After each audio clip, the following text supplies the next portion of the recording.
वचन दिले तू मला मालिकेच्या आजच्या भागामध्ये आपण पाहणार आहोत की आता जहागीरदारांचा मान राखला गेला पाहिजे असं हर्षवर्धनचं वक्तव्य असतं. त्यावर आता ऊर्जा त्याचाच आशीर्वाद घेऊन म्हणत असते की मी सुद्धा आता जहागीरदारच आहे, त्यामुळे जहागीरदार जे आहेत ते काही देखील करू शकतात, त्याच कॅटेगरीत मी सुद्धा येते. मी ही जहागीरदार आहे आणि जहागीरदार कधीही हरत नाहीत. हे वाक्य तुमचं बरोबर आहे, कारण आता ऊर्जा ही शिंदे न राहता तीसुद्धा जहागीरदार झालेली असते आणि त्यामध्ये तीसुद्धा आता कॉन्फिडन्सने जेव्हा ह्या सगळ्या काही गोष्टी बोलते तेव्हा मात्र आता हर्षवर्धनची बोलती बंद झालेली असते. तर विजयाने जेवढ्या काही कारकिर्दी कालपासून केल्या होत्या त्या सगळ्या काही फ्लॉप झालेल्या होत्या आणि जेव्हा या सगळ्या काही गोष्टी तिच्या फ्लॉप झाल्या होत्या ना, तेव्हा मात्र आता ती पूर्णपणे जी आहे ती उघड्यावर पडली होती. आता सगळीच तयारी झाली होती, कोर्टात जायला उशीर नको म्हणूनच आता पटकनच तिकडनं सगळीजणं राहायला लागतात आणि जे काही ऊर्जाने उत्तर दिलेलं असतं त्यामुळे शौर्य मात्र आता ऊर्जावर खुश असतो. आदित्य, शौर्य, हर्षवर्धन आणि ऊर्जा हे चौघही वकील आता घराच्या बाहेर पडतात. हर्षवर्धन आणि ऊर्जा हे अपोजिट टीममधून असले तरी एकाच घरातले आहेत. मग आता ते जायला निघतात, तर दुसरीकडे मात्र आता अर्पिताची जी अवस्था असते ती खूप जास्त चिंतित असते. त्यातच आता अर्पिताच्या आईने शिर्केंना कॉल केलेला असतो आणि सांगितले असतं की आता अर्पिता नुकतेच औषध वगैरे देऊन झोपली आहे, माझं तिच्याकडे लक्ष आहे, तुम्ही काळजी करू नका, पण विशेषतः तुम्ही सुद्धा तिकडे कोर्टातच आहात ना. मग तेही म्हणतात की हो मी कोर्टात आहे, पण तू अर्पिताकडे लक्ष ठेव. मग आता अर्पिताकडे लक्ष तर ठेवत असते ती आणि तेव्हाच अर्पिताला जाग येते. अर्पिता जाग आल्यानंतर सांगत असते की मला खूप जास्त भूक लागली आहे, मला काहीतरी हवं आहे, कारण मला भूक लागली आहे असं देखील आता ती म्हणत असते. आणि जेव्हा या सगळ्या काही गोष्टी ती सांगते ना, तेव्हा मात्र आता तिची आई म्हणत असते की ठीक आहे, तुला काही हवं आहे ना, मी पटकन जाऊन बनवते. पण तिचा आता आईजवळ हट्ट असतो. ती आईला सांगत असते की आई त्याच्यापेक्षा आपण बाहेर जाऊया, तसंही मला शॉपिंगही करायची आहे असंही ती आईकडे हट्ट करत असते. आणि तेव्हा आई म्हणत असते की आता तुला डॉक्टरांनी इंजेक्शन दिलं आहे, अगं तुला बरं नाही, तुला ताप आलाय आणि आपण कसं काय जाणार आहोत, नाही आपल्याला घरातच थांबावं लागेल. आई तू तरी माझ्यावर रागवू नकोस ना, तू तरी माझ्यावर चिडू नकोस ना, असंही आता ती म्हणत असते. अगं नाही बाळा, मी तुझ्यावर नाही चिडते, मी तुला शांतपणाने सांगते, पण आता आता तू आराम कर, हेच मी तुला सांगत आहे असंही ती आता म्हणत असते. पण तेव्हाच ना आई तिला म्हणते की आपण कुठेही जाऊया नको, तुला काय हवं आहे ते मला सांग, मी तुझ्यासाठी बनवते, हे आता तिला आई सांगत असते. मग आता ती आईला म्हणत असते की ठीक आहे, पण तिला ना आता शौर्यसोबत लग्न करायचं असतं आणि त्यामुळेच ती आता अशी वागत असते. आणि त्याच वेळेला तिला सांगितलं जातं की आवर, स्वतःला सावर, असं नको वागूस, आणि तिला कसं बसं आता शांत केलं जात असतं. तर दुसरीकडे आता पाहायला मिळत असतं की ह्या गोष्टी तर अशा होत असतात. कोर्टामध्ये आता केस रंगलेली असते. त्यातच आता हर्षवर्धन हा उभा राहतो आणि हर्षवर्धन नेहमीप्रमाणेच आता कोर्टामध्ये जय्यत तयारीत आलेला असतो. तो म्हणत असतो की मी आता डायरेक्ट विषयाला सुरुवातच करतो आणि त्याने विषयांतर करून सुरुवात केलेली असते. आणि तो म्हणत असतो की माझ्या अशिलावर विक्रांत शिर्केवर आरोप केला गेलेला आहे विनयभंगाचा, जो की त्याने केलेलाच नाही आहे, त्याच्यावर उगाचच हे आरोप केले जात आहेत असंही आता म्हटलं जातं. मग आता या सगळ्या गोष्टी जेव्हा हर्षवर्धन जहागीरदार म्हणून तो बोलतो, तेव्हा मात्र माझी विनंती आहे की तुम्ही लवकरात लवकर ह्या सगळ्याचा व्यवस्थित शोध घ्या आणि माझ्या अशिलालाच म्हणजे विक्रांत शिर्केला तुम्ही निर्दोष सिद्ध करावं असं देखील हर्षवर्धन बोलत असतो. हर्षवर्धन जेव्हा हे सगळं बोलतो तेव्हा समोर असलेल्या जज ज्या आहेत त्या सरळ सांगतात की हे सगळं सांगणारे तुम्ही कोण, इथे आम्हाला कामासाठी कशाला बसवलं आहे, इथे आम्ही आहोत ना, सगळा काही निर्णय घ्यायचा आहे ना तो आम्ही घेणार, त्यामुळे तुम्ही यामध्ये पडूच नका असं देखील आता डायरेक्टली सांगितलं जातं. कारण ना हर्षवर्धन नेहमीप्रमाणे स्वतःची बाजू जी आहे ती एकदमच परफेक्ट आहे अशीच मांडत असतो. तेव्हाच आता तो म्हणत असतो की जिथे माझ्या अशिलाचा माझ्या क्लायंटचा काही संबंध नाही आहे ना, तिथे माझ्या अशिलाला उगाचच बदनाम केलं जात आहे, ज्याच्यामध्ये त्याची काही चूक नसताना सुद्धा, असंही आता म्हटलं जातं. तेव्हाच ना इकडे मात्र जज म्हणत असतात की एकदा मला अपोनंट टीमचं सुद्धा ऐकू द्या, जरा वेळ द्या, असंही सांगितलं जातं. मग आता ऊर्जा शिंदेला बोलण्याची संधी दिली जाते. ऊर्जा उभी राहते. ऊर्जा जेव्हा उभी राहते ना, तेव्हा ऊर्जा आता बोलत असते की थँक्यू मॅम. तेव्हाच आता ऊर्जाचं पहिल्यांदा अभिनंदन केलं जात असतं. ऊर्जा शिंदे, मग आता तुम्हाला काय नावाने हाक मारायची? ऊर्जा म्हणते की तुम्ही असं का म्हणताय मॅडम? त्यावर आता तुमचं लग्न झालं ही गोष्ट मला कळली आहे. ऊर्जा, जहागीरदार आहात तुम्ही आता. मग शिंदे म्हणायचं की जहागीरदार. मग ऊर्जाला प्रश्न असतो की मी काही इतकी फेमस नाही आहे, मग माझ्याबद्दल एवढं कसं काय कळलं? ही सुद्धा तिला कुठेतरी ना असं मनाकडे वाटत असतं आणि म्हणूनच ती त्याबद्दल बोलूनही दाखवते. तेव्हाच आता ते म्हणत असतात की तुझं जरी नाव एवढं मोठं नसलं ना, तरीसुद्धा इथे असणारे हर्षवर्धन जहागीरदार यांची हिस्ट्री जी आहे ती खूप मोठी आहे आणि त्यामुळेच आम्हाला या सगळ्या गोष्टीतून कळलं आहे की तुम्ही सगळ्यामध्ये खरंच लकी आहात की तुमचं लग्न जहागीरदार कुटुंबात झालेलं आहे. म्हणजे आता जहागीरदार कुटुंबामध्ये सगळीजणं वकील आहेत, तर मग शौर्यसोबत हे लग्न झालं आहे हे सुद्धा आम्हाला कळले. शौर्य जहागीरदारसुद्धा आता उभा राहतो, त्याचंसुद्धा आता अभिनंदन केलं जातं. म्हणजे आता पहिल्यांदा कोर्टामध्ये ह्या लग्नाविषयीच्या चर्चा मात्र रंगलेल्या असतात, ज्या कोणत्याही कोर्टामध्ये रंगत नाहीत, पण या कोर्टात मात्र जोरदार रंगलेल्या असतात. आणि तेव्हा मात्र आता इकडे ज्या जज मॅडम असतात त्या म्हणत असतात की चला आता आपण हा विषय इथेच संपवूया, आता आपण येऊया मूळ मुद्द्यावर.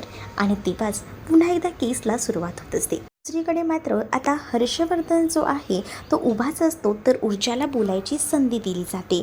ऊर्जा आता म्हणत असते की जे काही आरोप होत आहेत ते अक्षरशः खरे आहेत. म्हणजे हर्षवर्धन फक्त स्वतःच्या अशिलाला वाचवायचा प्रयत्न करत आहेत. यामध्ये माझी अचिल जे आहे त्या पद्मा बाबूराव कदम यांनी आतापर्यंत खूप त्रास सहन केला आहे. त्यांचा विनयभंग विक्रांत शिर्के यांनी केलेला आहे. याच विषयावर आता मी बोलायला सुरुवात करते. मग ऊर्जा आता सरळ आरोप करायला सुरुवात करते. ऊर्जा म्हणत असते जसं की हर्षवर्धन जहागीरदार, ॲडव्होकेट हर्षवर्धन यांनी सरळ सांगितलं आहे की या सगळ्या केसमध्ये विक्रांतचा सहभाग नाही, विक्रांत त्या दिवशी घरीच नव्हता असं देखील त्यांनी सांगितलेलं आहे.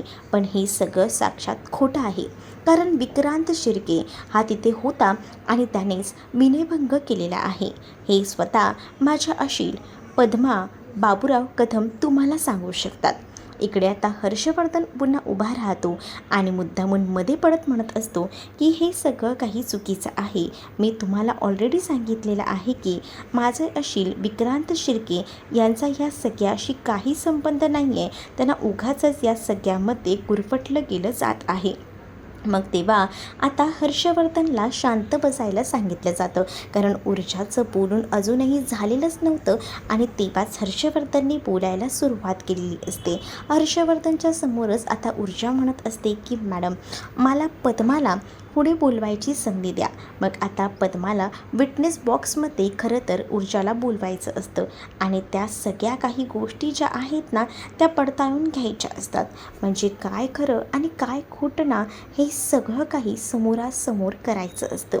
मग आता ऊर्जाला परवानगीसुद्धा दिली जाते. ऊर्जाला सांगितलं जातं की यस पद्मा कदम यांना पुढे बोलवा.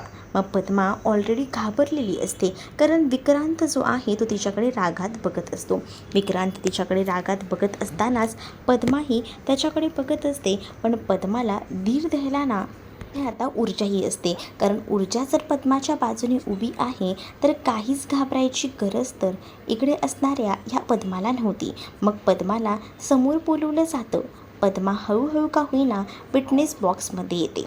पद्मा जेव्हा आता विटनेस बॉक्समध्ये येते ना, तेव्हा पद्माला काही प्रश्न ऊर्जाला विचारायचे असतात. ती कोर्टामध्ये ऊर्जा स्वतःहूनच सगळ्या काही गोष्टींचा आढावा देते, म्हणजेच काय काय झालेलं आहे, जे डॉक्युमेंट्स आहेत आणि या सगळ्या काही गोष्टी आता पद्माला विटनेस बॉक्समध्ये उभं केलं जातं. तर ऊर्जा पद्माला म्हणत असते की पहिल्यापासून मला सगळ्या गोष्टी सांग की तुझ्याबाबत नेमकं काय काय झालं आहे ते, म्हणजेच या सगळ्या गोष्टी सांग की सुरुवातीपासून की तुझ्याबरोबर हा विनयभंग कसा आणि कधी झाला ते. पद्माला हा प्रश्न जेव्हा ऊर्जा विचारते ना, तेव्हा लगेच हर्षवर्धन जहागीरदार उठून उभा राहतो आणि म्हणत असतो की हे सगळं काय चालले आणि कशासाठी. त्याच गोष्टी चघळून यांना काय भेटते असंही आता हर्षवर्धन बोलत असतो. त्यावर मात्र आता जज मॅडम ज्या आहेत त्या हर्षवर्धनला तोंड बंद करायला सांगतात. कारण कोर्टाच्या काही गोष्टी आहेत आणि त्या तशाच पद्धतीने फॉलोअप झाल्या पाहिजेत असं देखील त्यांना वाटत असतं. आणि त्या सगळ्या सिच्युएशनमध्ये ऊर्जाच्या पाठीशी जज मॅडम उभ्या राहत असतात ना, त्यामुळेच आता बरं वाटत असतं ऊर्जाला. मग आता जेव्हा पद्माला संपूर्ण हिस्ट्री विचारली जात असते की नेमकं त्या दिवशी काय झालं होतं, तेव्हा पद्मा खूप जास्त घाबरलेली असते. विक्रांतकडे बघून तर ना तिला सुचत नसतं. कारण विक्रांत समोरच उभा असतो आणि त्या नराधमाने तिच्यासोबत जे जे कृत्य केलं आहे ना, ते तिला पूर्वीपासून आठवायचं असतं. हर्षवर्धनचा मात्र आता सारखा अगदीच ती पापड होत असतो. हर्षवर्धन उठून उभा राहत असतो आणि मध्येच बोलत असतो. पण हर्षवर्धनच्या बोलण्याचा काही उपयोग नव्हता. कारण जज मॅडमने सरळ हर्षवर्धनचं तोंड बंद केलेलं होतं. आता पद्मा सुरुवातीपासून घडलेली हकीकत सांगायला सुरुवात करते आणि ती म्हणत असते की बघा, मला विजया बाईसाहेबांनी पुरणपोळीचा डब्बा घेऊन पाठवलं होतं शिर्केंच्या बंगल्यावर आणि त्यांचंच काम मी करत होते. आता ऊर्जा सांगते, विजया बाईसाहेब म्हणजे हर्षवर्धन जहागीरदार यांच्या पत्नी आणि पद्मा ही त्यांच्या घरामध्ये काम करायची. मग आता विजयाचं नावसुद्धा कोर्टात घेतले, त्यामुळे हर्षवर्धन पुन्हा उठून उभा राहतो आणि म्हणत असतो की ह्याचा आणि या सगळ्याचा काय संबंध. पण आता ऊर्जा म्हणत असते की या सगळ्या काही गोष्टी मला सांगणं काम होतं आणि त्यामुळेच मी तुम्हाला या गोष्टी सांगितल्या आहेत असंही आता ती म्हणू लागते. आणि जेव्हा या सगळ्या काही गोष्टी ती बोलते ना, तेव्हा हर्षवर्धन तोंड पाडून गप्पच बसतो. दुसरीकडे मात्र आता ऊर्जा पद्माला पुढे बोलायला सांगते. पद्मा म्हणत असते की बाईसाहेबांनी मला तो डबा पोचवायला सांगितला, म्हणूनच तो डबा घेऊन मी थेट त्यांच्या बंगल्यावर गेले. तर खाली मी नोकराला विचारलं की शिर्के आहेत का, तर त्यांनी मला वर जायला सांगितलं. तिथे या विक्रांतचे काही मित्र होते जे की आताही आहे तिथेच. आणि मग मी पुरणपोळीचा डब्बा द्यायला आले आहे असं सांगितलं. मग त्यांनी माझा हात धरल्यानंतर मला त्यांनी सांगितलं की एवढं आहे तर तू आतमध्ये चल ना तो डब्बा घेऊन. मला नाईलाजास्तव का होईना त्यांनी जबरदस्ती केली, त्यामुळे तो डब्बा घेऊन आतमध्ये जावं लागलं. आणि जेव्हा मी आतमध्ये गेले ना, तेव्हा त्यांचे ते मित्रसुद्धा मागोमाग आले. मी डब्बाही तिथे ठेवला. त्यानंतर त्यांना दारूच्या ग्लासमध्ये बर्फ टाकून हवा होता आणि त्यांनी मला सांगितलं की किचनमधला बर्फ घेऊन ये, कारण त्यांना संधी हवी होती. आणि मग मी बर्फ घ्यायला जेव्हा किचनमध्ये गेले, तेव्हा ते माझ्या मागोमाग आले आणि त्यांनी मागून माझी ओढणी खेचली, जे की अपेक्षेच्या बाहेरचं होतं. मी खूप जास्त घाबरले होते. मला काय करू आणि काय नको समजत नव्हतं, कारण तिथे 5 मुलं आणि मी एकटे होते. पण तरीसुद्धा या सगळ्या गोष्टीतून मागे पडत मी कशीबशी त्या विक्रांतच्या तावडीतून बाहेर पडले. मग तू नेमकी कुठून बाहेर पडलीस, म्हणजे जिथून एंट्री घेतली होतीस तिथूनच की दुसऱ्या रस्त्याने. ती म्हणते की नाही, जिथून स्विमिंग पूल होता, जो मेन गेट होता, तिथूनच मी पटकन बाहेर पडले. कारण मला आता माहिती होतं की सगळं काही हाताच्या बाहेर चाललेलं आहे आणि त्यामुळेच मग मी लगेच तिकडनं माझी ओढणी वगैरे तशीच सोडली आणि जीवाच्या आकांताने मी पळत होते. आणि माझ्या मागे कोण येत होतं हे सगळं काही मला माहीत नाही. मग तेव्हाच ना आता विक्रांत तर तिथे होता आणि त्यांनीच तुझ्यावर हे सगळं केलं हे तर तुला माहिती आहे ना. हो, विक्रांत शिर्के यांनीच माझ्यावर हात टाकला, माझ्यावर विनयभंग केला असं देखील आता ती म्हणत असते. पण त्यानंतर आता पद्माला रडू येत असतं, कारण पद्माला त्या सगळ्या जुन्या गोष्टी आठवतात. मग तेव्हाच जज मॅडम ज्या आहेत त्या सगळं काही ऐकत असतात. सगळ्या काही गोष्टी जे काही सांगितलं जातं ते नोट डाऊन करत असतात. आणि तेव्हाच ना इकडे असणारी ऊर्जा जी आहे ती मात्र म्हणत असते की मॅडम, मला अजून काही प्रश्न विचारायचे आहेत, माझे प्रश्न संपलेले नाही आहेत.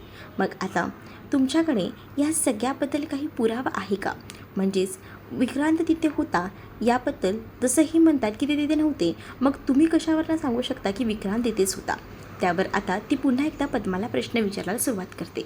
ऊर्जा म्हणत असते की मला सांग, जेव्हा तू त्या मेन गेटनं बाहेर पडलीस तेव्हा तुझ्या मागे तुझ्या पाठलाग करायला कोण आलं होतं, म्हणजेच रस्त्यावर सुद्धा या लोकांनी तुला त्रास द्यायचा प्रयत्न केला, पण जेव्हा तू घरातनं निघालीस तेव्हा तुझ्या मागे कोण होतं, विक्रांत होता का, बोल ना, विक्रांत होता का. मग ह्या सगळ्या गोष्टी जेव्हा आता ऊर्जा विचारत असते तेव्हा पद्मा ऊर्जाला म्हणत असते की मॅडम तुम्ही काय बोलताय. पण ऊर्जाला पद्माकडनं खऱ्या गोष्टी काढून घ्यायच्या असतात आणि त्यासाठी तिने ही ट्रिक होती ती आजमावलेली होती. तेव्हा ती म्हणत असते की सांग ना, जर तुझ्या मागे विक्रांत आहे हे तू जर बोललीस ना तर ही केस आपण जिंकू. बोल, तुझ्या मागे विक्रांत होता का? बोल ना, बोल. तू जर सगळं काही बोललीस ना तर सगळं आपल्या बाजूने आहे. पद्मा शांत राहू नकोस, बोल. असंही करून तिला आता बोलायला सांगितलं जातं. पद्मा म्हणत असते की मी मागे वळून बघितलं नाही. विक्रांत होतं की त्याचे मित्र. मी तिथून पळत सरळ सरळ निघाले. मला जिथे वाट मिळेल तिथे मी निघत होते. पण माझ्या मागे येत होती लोक. पण ते कोण येते काय येते हे मी काहीच बघितलं नाही. कारण तेव्हा माझ्या हाताला माझी बांगडीसुद्धा लागली होती. तेव्हा मला धरायचासुद्धा प्रयत्न केला. पण तेव्हा त्यांच्या तावडीतून मी कशी कशी सुटले आणि पळतच गेले. मग आता तुला नाही आठवते का विक्रांत होता का? बघ, आठव. जर विक्रांत असेल ना तर आपण केस जिंकू. हेही आता ऊर्जा बोलत असते. मग आता ज्या काही गोष्टी ज्या आहेत त्या ऊर्जा बोलत असते ना तेव्हा मात्र ऊर्जा जबरदस्ती काही करत आहे का असा प्रश्न हर्षवर्धनवर येत असतो. हर्षवर्धन म्हणतो की हे सगळं काय चाललं आहे. पण तेव्हाच आता ऊर्जा म्हणत असते की बघितलं का, म्हणजे पद्माला मी सरळ सांगितले की ही केस आपण जिंकू शकतो. पण तरीसुद्धा जी पद्मा आहे ती जे खरं आहे तेच सांगते. तिला जर सांगायचं झालं असतं तर तिने हेही सांगितलं असतं की माझ्या मागे विक्रांत येत होता. पण तिने मागे वळून बघितलं नव्हतं. कारण एखाद्या मुलीवर जर कोणीही विनयभंग करत असेल, काही जबरदस्ती करण्याचा प्रयत्न करत असेल तेव्हा ती सगळ्या काही गोष्टींना सुटून स्वतःचा जीव वाचवण्यासाठी सगळी वाट मिळेल तिथे पळायचा प्रयत्न करत असते. ती मागे वळूनही बघत नसते की माझ्या मागे कोण येते. तसंच झालं आहे पद्माचं सुद्धा. पद्माने मागे वळून बघितलं नाही की तिच्या मागे विक्रांत येतोय का विक्रांतचे मित्र ते. कारण तिला तिचा जीव वाचवायचा होता. आणि एखादी स्त्री जेव्हा स्वतःचा जीव वाचवायचा असते ना तेव्हा स्वतःचा जीव मुठीत घेऊन आकांताने पळत असते. मग ती मागे बघत नसते की तिच्या पाठीशी कोण येते कोण नाही. हेच आता पद्माचं सुद्धा झालं होतं. बघितलात मॅडम, मी पद्माला म्हटलं होतं की ही केस आपण जिंकू शकतो. तिने जर विक्रांतचं नाव घेतलं असतं तर शक्य झालं असतं. पण ती खरं बोलते, सत्य बोलते. पद्मा जरी गरीब असली ना तरी खोटारडी नाही आहे, ती खरी आहे. आणि म्हणूनच मला तिची ही केस घ्यावीशी वाटली. म्हणजे जर एखादा व्यक्ती जर गरीब असेल म्हणून तो हरतोय असं नाही, पण तो खरा आहे. खऱ्याची बाजू कधी पडताळली पाहिजे असंही आता इकडे म्हटलं जात असतं. जेव्हा ऊर्जा या सगळ्या काही गोष्टी बोलून दाखवते ना तेव्हा त्या जॉर्ज मॅडम ज्या आहेत ना त्यांनासुद्धा या गोष्टी पटत असतात. आणि परफेक्टली ऊर्जा जे काही बोलत असते ते पॉईंट टू पॉईंट बोलत असते. त्यामुळे हर्षवर्धन त्याचीसुद्धा बोलती बंद झालेली असते. त्यालाही शब्दात समजत नसतं की काय बोलावं. शौर्यला मात्र आता ऊर्जाचं कौतुक वाटत असतं. शौर्य जो आहे तो ऊर्जाकडे पाहत राहतो आणि ऊर्जाकडे बघूनच त्याला एक वेगळी उभारी आली दिसते. कारण त्याला माहीत नव्हतं की ऊर्जा इतक्या बेधडकपणे कोर्टामध्ये बोलू शकते. पद्मा मात्र आता खूप जास्त रडत असते. त्यावरच आता ऊर्जा सांगत असते की बघितलं का, या रडण्याच्या आवाजावरूनच तुम्हाला समजत असेल की त्या मुलीला या सगळ्याचा किती त्रास झाला आहे आणि तिने किती सगळ्या काही गोष्टी सहन केल्या आहेत. त्या ह्या सगळ्या गोष्टीवरना सरळ समजतंय ना. मग त्याच वेळेला जॉर्ज मॅडम ज्या आहेत त्या सांगत असतात की ऊर्जा शिंदे, तुम्ही ज्या काही गोष्टी बोलतायत त्या परफेक्ट आहेत.